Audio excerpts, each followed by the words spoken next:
ಎಲ್ಲರಿಗೂ ನಮಸ್ಕಾರ. ಇವತ್ತಿನ ರೆಸಿಪಿ ಬಂದ್ಬಿಟ್ಟು ಚಿಕನ್ ಪಕೋಡ. ಬನ್ನಿ ಸಿಂಪಲ್ ಆಗಿ ಹೇಗೆ ಮಾಡೋದು ಅಂತ ನೋಡೋಣ. ಮೊದಲಿಗೆ ಒಂದು ಮಿಕ್ಸಿ ಜಾರ್ಗೆ ನಾನು 1 ಟೇಬಲ್ ಸ್ಪೂನ್ ಅಷ್ಟು ಧನಿಯಾ ಕಾಳು, 1 ಟೇಬಲ್ ಸ್ಪೂನ್ ಅಷ್ಟು ಕಸೂರಿ ಮೇಥಿ, ಮತ್ತೆ 1 ಸ್ಪೂನ್ ಅಷ್ಟು ಚಿಕನ್ ಮಸಾಲ, ಅರ್ಧ ಸ್ಪೂನ್ ಅಷ್ಟು ಸೋಂಪು, ಮತ್ತೆ 1 ಟೇಬಲ್ ಸ್ಪೂನ್ ಅಷ್ಟು Kashmiri red chilli powder, 1 table spoon ಅಷ್ಟು ಚಿಲ್ಲಿ ಪೌಡರು, ಮತ್ತೆ 1 ಟೇಬಲ್ ಸ್ಪೂನ್ ಅಷ್ಟು ಧನಿಯಾ ಪೌಡರು, ಸ್ವಲ್ಪ ಅರಿಶಿನ ಹಾಕೋತಾ ಇದ್ದೀನಿ, ಮತ್ತೆ ಅರ್ಧ ಸ್ಪೂನ್ ಅಷ್ಟು ಪೆಪ್ಪರ್ ಪೌಡರು, ಮತ್ತೆ 1 ಟೇಬಲ್ ಸ್ಪೂನ್ ಅಷ್ಟು ಶುಂಠಿ ಬೆಳ್ಳುಳ್ಳಿ ಪೇಸ್ಟ್.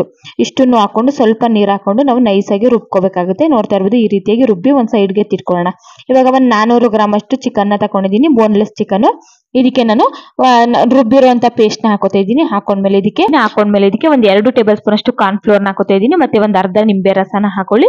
ಹಾಕೊಂಡ್ಮೇಲೆ ಸ್ವಲ್ಪ ಕೊತ್ತಂಬರಿ ಸೊಪ್ಪು ಮತ್ತೆ ಸ್ವಲ್ಪ ಕರಿಬೇವನ್ನ ಹಾಕೊಳ್ಳಿ. ಹಾಕೊಂಡ್ಮೇಲೆ ಇದಕ್ಕೆ 1 ಹಸಿಮೆಣಸಿಕಾಯಿನ ಹಾಕೊಳ್ಳಿ. ಹಸಿಮೆಣಸಿಕಾಯಿ ಹಾಕ್ಲೇಬೇಕಂತೇನಿಲ್ಲ, ಸ್ಕಿಪ್ ಕೂಡ ಮಾಡ್ಬೋದು ನೀವು. ಮತ್ತೆ 1 ಮೊಟ್ಟೆನ ಒಡೆದು ಹಾಕೋತಾ ಇದ್ದೀನಿ. ಹಾಕೊಂಡ್ಮೇಲೆ ರುಚಿಗೆ ತಕ್ಕಷ್ಟು ಉಪ್ಪನ್ನ ಹಾಕೊಳ್ಳಿ. ಹಾಕೊಂಡು ಒಂದಕ್ಕೊಂದು ಬೇರೆ ರೀತಿ ನೀಟಾಗಿ ಮಿಕ್ಸ್ ಮಾಡ್ಕೋಬೇಕಾಗುತ್ತೆ. ಚಿಕನ್ಗೆ ಉಪ್ಪು ಖಾರ ಎಲ್ಲ ನೀಟಾಗಿ ಹಿಡಿಬೇಕು.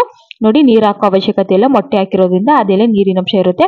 ನೋಡಿ, ನೀಟಾಗಿ ಕಲ್ಸ್ಕೊಂಡ್ಮೇಲೆ 1 ಅವರ್ ಇದನ್ನ ಫ್ರಿಜ್ ಅಲ್ಲಿ ನೆನೆಯೋದಕ್ಕೆ ಇಟ್ಕೊಳ್ಳೋಣ.